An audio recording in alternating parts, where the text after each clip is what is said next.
السلام علیکم ورحمۃ اللہ وبرکاتہ۔ بسم اللہ الرحمن الرحیم والصلاة والسلام علی رسولہ الکریم وعلی آلہ وصحبہ اجمعین، اما بعد۔ میرے محترم بھائیوں، دوستوں، بزرگوں، بچے بچیاں، 15 شعبان کے بارے میں تھوڑی سی بات کرنی تھی۔ اس رات کے مختلف نام علماء نے رکھے ہیں: شب برات، شب مغفرت، شب رحمت، شب برکت۔ حدیث پاک میں اس کا کوئی نام نہیں ہے۔ حدیث پاک میں ہے لیلۃ نصف من شعبان، آدھے شعبان والی رات، یعنی 15 شعبان کی رات۔ اس میں صرف یہ الفاظ ہیں۔ یہ نام بعد کے علماء نے رکھے، چونکہ اس میں مغفرت ہوتی ہے تو اس کا نام شب مغفرت، اس میں جہنم سے خلاصی ہوتی ہے تو شب براءت، اس میں برکات کا نزول ہوتا ہے تو شب مبارک، اس میں اللہ کی رحمت کا نزول ہوتا ہے تو شب رحمت۔ لیکن لیلۃ نصف من شعبان اس کا نام حدیث پاک میں آتا ہے۔ اس کے بارے میں امت میں 2 طبقے ہیں، دونوں انتہا پر ہیں، جو نامناسب ہے۔ ایک طبقہ ہے جو بالکل اس کی نفی کرتا ہے، رد کرتا ہے اور اس میں شدت اختیار کرتا ہے۔ اختلاف کا اصول ہے کہ اپنی بات پیش کرو، دوسرے کو عزت دو، لیکن اپنی بات پیش کرتے ہوئے روڈ ہو جانا، ریش ہو جانا اور دوسروں کی بے عزتی کرنا، یہ اللہ کو ناپسند ہے۔ یہ اللہ کی بارگاہ میں انتہائی ناپسند چیز ہے۔ تو اس کی بالکل نفی کرتے ہیں کہ کچھ بھی نہیں ہے۔ ایک طبقہ ہمارے ہاں ہے جنہوں نے کیا کچھ اس میں ڈال دیا ہے، یہ بھی بالکل غلط ہے، یہ بھی نہیں ہونا چاہیے۔ جو اعتدال کی بات ہے میں آپ کے سامنے پیش کر دیتا ہوں۔ اللہ کے فضل و کرم سے یہ اعتدال والی ہے، یعنی نہ شدت ہے نہ وہ بدعت ہے، درمیان کی چیز ہے۔ امید ہے صحیح ہوگی۔ اس رات کی فضیلت کو 10 صحابہ نے روایت کیا ہے، جس سے ابو بکر رضی اللہ عنہ بھی ہیں، حضرت عائشہ رضی اللہ تعالیٰ عنہا بھی ہیں، لیکن یہ ساری حدیثیں ضعیف ہیں۔ ضعیف حدیث سے کوئی حکم ثابت نہیں ہوتا۔ لیکن ابن العثیمین رحمۃ اللہ علیہ چند سال پہلے سعودیہ کے بہت بڑے محدث بھی تھے، مفسر بھی تھے، فقیہ بھی تھے اور بہت بڑے عالم تھے۔ انہوں نے لکھا ہے کہ 10 حدیثیں ضعیف جب اکٹھی ہو جاتی ہیں تو وہ حسن کا درجہ حاصل کر لیتی ہیں۔ حسن لغیر ایک ٹرم ہے محدثین کی کہ وہ قابل قبول ہو جاتی ہیں اور اس کو فضائل میں قبول سمجھا جاتا ہے، حجت سمجھا جاتا ہے۔ عمل کے ثبوت کے لیے، عبادت کے ثبوت کے لیے، عقیدہ کے ثبوت کے لیے صحیح حدیث کے بغیر کوئی حدیث بھی قبول نہیں ہے۔ تو اس لیے 10 حدیثوں ضعیف کا جمع ہو کر اس کی فضیلت کا بولنا اس کے اندر کچھ نہ کچھ رکھتا ہے۔ اور فضیلت جو اللہ کے نبی نے ارشاد فرمائی کہ 15 شعبان کی رات کو عائشہ فرماتی ہیں میں اٹھی تو آپ بستر پر نہیں تھے، تو میں ڈھونڈنے نکلی تو آپ جنت البقیع میں پہنچے ہوئے تھے۔ تو آپ نے دیکھ کر کہا عائشہ تو کیا سمجھتی ہے کہ اللہ اس کا رسول تمہارے ساتھ خیانت کریں گے؟ میں تو بقیع والوں کے لیے آیا تھا دعا کرنے۔ پھر آپ نے فرمایا آج کی رات وہ رات ہے جس میں اللہ تبارک و تعالی بنو کلب ایک قبیلہ ہے جن کے پاس بھیڑ بکریاں بہت زیادہ تھیں، کہا عائشہ جتنی بنو کلب کی بھیڑ بکریوں کے جسم پر بال ہیں ان بالوں کی تعداد کے برابر اللہ تعالیٰ اپنے بندوں کو مغفرت فرماتا ہے، جہنم سے خلاصی فرماتا ہے۔ اس پر شب برات اور شب مغفرت علماء نے اس کا نام رکھا، میرے نبی کی زبان سے یہ نام نہیں نکلا۔ تو اس کی یہ فضیلت ہے کہ اس میں اللہ تعالیٰ کی طرف سے بخشش کا نزول ہوتا ہے۔ باقی یہ جو کہتے ہیں کہ اس میں فرشتہ اترتا ہے اور سارے سال کا بجٹ بتاتا ہے اور سارے سال کے واقعات، یہ کسی حدیث میں میری نظر سے نہیں گزرا۔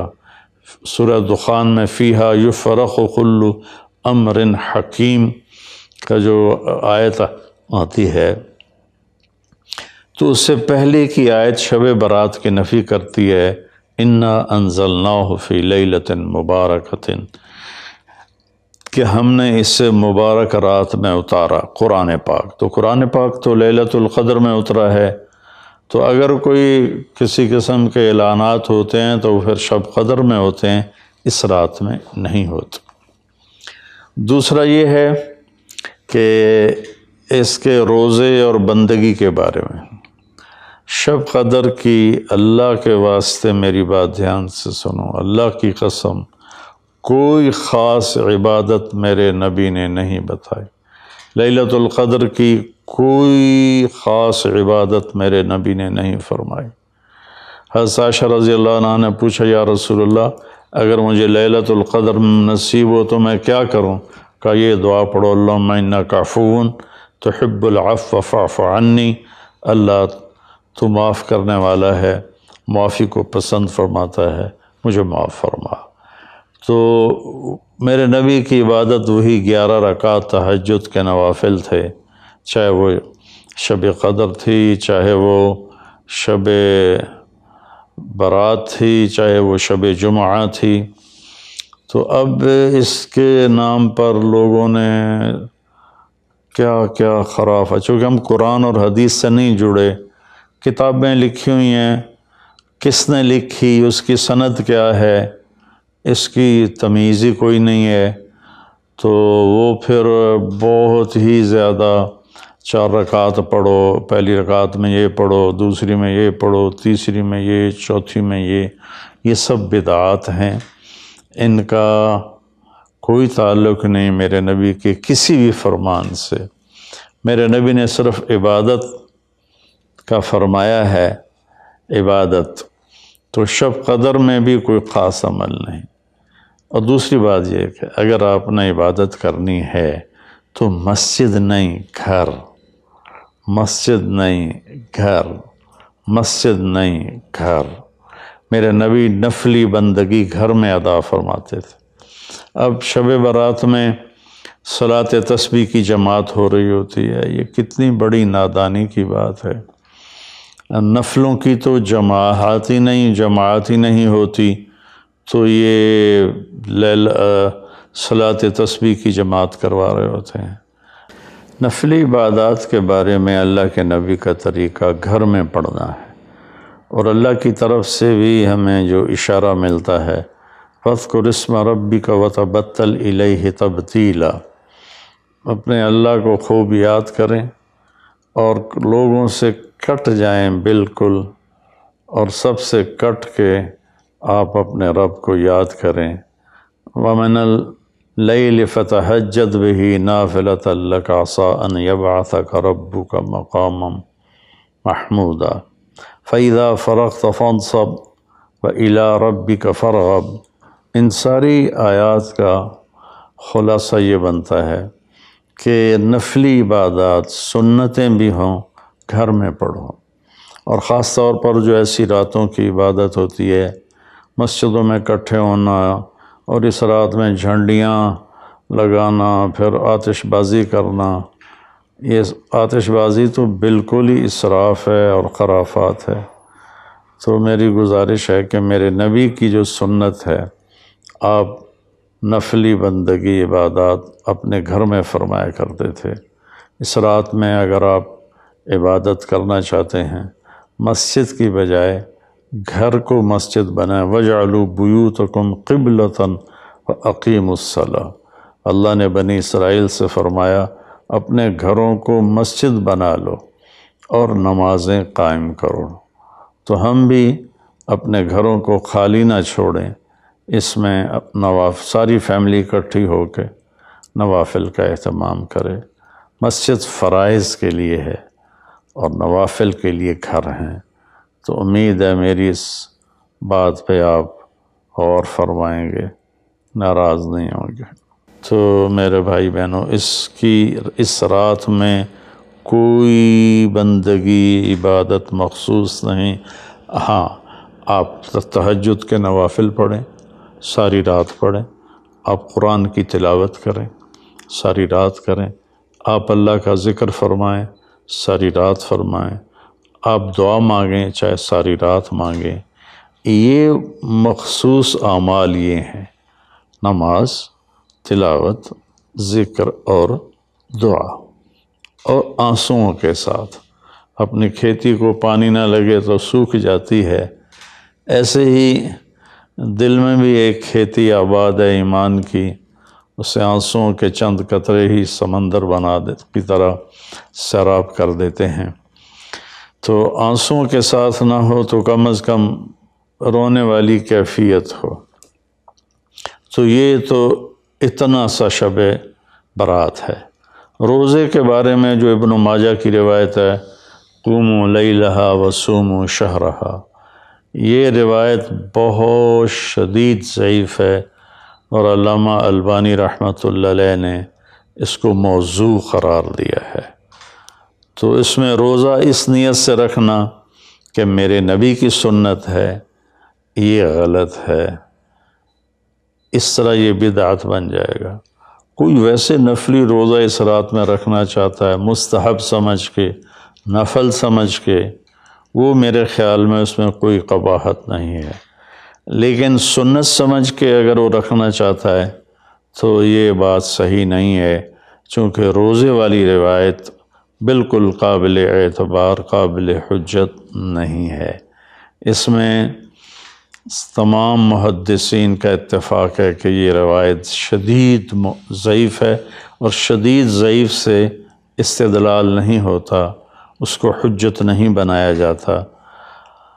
کمزور اس کا ضعف اتنا شدید نہ ہو اور کئی حدیثیں جمع ہو جائیں تو پھر اس میں ایک طاقت آ جاتی ہے۔ تو اپنے آپ کو جوڑو اللہ کے قرآن کے ساتھ، اللہ کے نبی کی حدیث کے ساتھ۔ صحیح حدیث آپ کا ماخذ ہوگا تو آپ کو آسانی ہوگی کرنے میں۔ تو اصل میں عبادات میں اعتدال ہے۔ شاید ہی کوئی رات میرے نبی ساری رات جاگے ہوں، شاید، اور شاید ہی کبھی آپ نے مسلسل، اس میں تو میں پورے یقین سے کہہ سکتا ہوں کہ آپ نے زندگی میں ایک دفعہ بھی عشاء کے وضو سے فجر کی نماز نہیں ادا فرمائی۔ بعد میں ایک رہبانیت کا ٹچ آیا کہ بندگی میں بہت زیادہ زیادتی اور اپنے نفس کشی میں راہبوں جیسی تھوڑی تھوڑی جھلک۔ ایک اللہ والے تھے تو وہ اپنے سر کے بالوں کو رسہ باندھ لیتے تھے اور نفل پڑھتے تھے، تو جب ان کو نیند آتی تھی اور سر جھٹکا لیتا تھا تو اوپر سے رسہ تھا، ان کو زور سے جھٹکا لگتا، درد ہوتا، آنکھ کھل جاتی اور پھر وہ نفل شروع فرما دیتے۔ یہ میرے نبی کا طریقہ بھی نہیں، میرے نبی کو پسند بھی نہیں۔ ایک بزرگ تھے، آنکھوں میں نمک کی سلائی ڈال لیتے تھے کہ میری آنکھوں میں مرچیں لگیں گی، میں نماز پڑھوں۔ پھر کئیوں کے واقعات ہیں، عشاء کے وضو سے فجر کی نماز پڑھی، عشاء کے وضو سے فجر کی نماز پڑھی۔ یہ ان کی ذات کے لیے اچھے عمل ہیں، لیکن یہ دین اسلام کی دعوت نہیں ہے، نہ ہی یہ دعوت ہم غیروں کو پیش کر سکتے ہیں۔ یہ تو ان کو بھگانے والی بات۔ ایک بزرگ میں کے بارے میں آتا ہے 25 سال جنگلوں کی خاک چھانتے رہے، 25 سال باہر ہی نہیں آئے۔ یہ تو کوئی کمال کی بات نہیں ہے، یہ تو رہبانیت ہے جو میرے نبی نے ناپسند فرمائی ہے، اس سے روکا ہے۔ اعتدال ہے، کذالک جعلناکم امۃ وسطا، ہم نے تمہیں اعتدال والی امت بنایا ہے، نہ دنیا کی طرف ایسا جھکاؤ ہے کہ یہود کی طرح، نہ رہبانیت کا ایسا جھکاؤ ہے عیسائیوں کی طرح، تم درمیان میں ہو۔ میرے نبی پاک صلی اللہ علیہ وسلم کی زندگی پڑھو اللہ کے واسطے، اللہ کے واسطے۔ ہم اولیاء کرام کی کتابیں پڑھتے ہیں، وہ اکثر اس میں جھوٹے قصے ہیں، کیونکہ سند تو ہے کوئی نہیں۔ سند کے بغیر، سند کیا ہے؟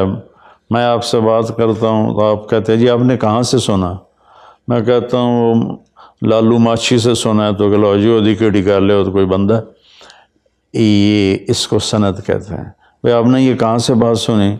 میں کہوں میں نے مفتی تقی عثمانی صاحب سے سنی، تو کہ ہاں یہ ٹھیک ہے، اس کو سند کہتے ہیں، کہ جو بات پہنچی ہے مجھ تک، کون پہنچانے والا ہے؟ اگر وہ صحیح مضبوط آدمی ہے وہ بات مضبوط ہو جائے گی، اگر وہ کمزور آدمی ہے بات کمزور ہو جائے گی۔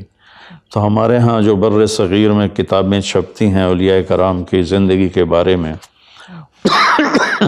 وہ جھوٹے قصوں سے بھری پڑی ہیں، ان کی کوئی سند نہیں ہے۔ اللہ کے واسطے نبی کی زندگی پڑھو، آپ کو پتہ چلے گا زندگی ہے کیا۔ قرآن پڑھو، آپ کو پتہ چلے گا اللہ چاہتا کیا ہے۔ اللہ تعالیٰ اس رات کی رحمتیں برکتیں ہمیں نصیب فرمائے۔ اصل میں اللہ نے بخشش کے بہانے رکھے ہیں، کوئی شرابی ہے، کوئی زانی ہے، کوئی قاتل ہے، کوئی ماں باپ کا نافرمان ہے، کوئی مشرک ہے، کوئی متکبر ہے، کوئی سود خور ہے، کوئی رشوت خور ہے۔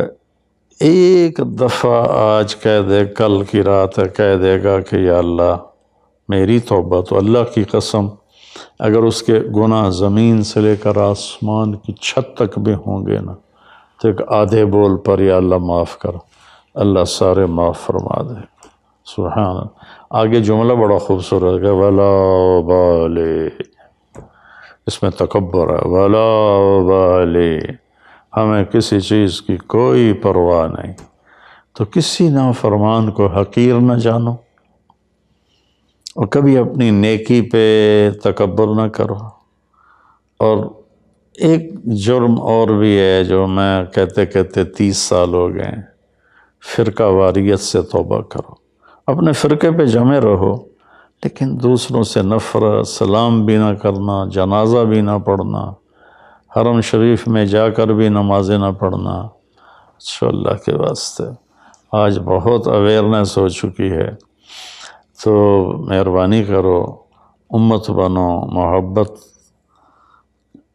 کرو، ایک دوسرے سے ملو جلو، ہم امت بن کے چلیں۔ اختلاف رائے کے فیصلے آخرت میں ہو جائیں گے۔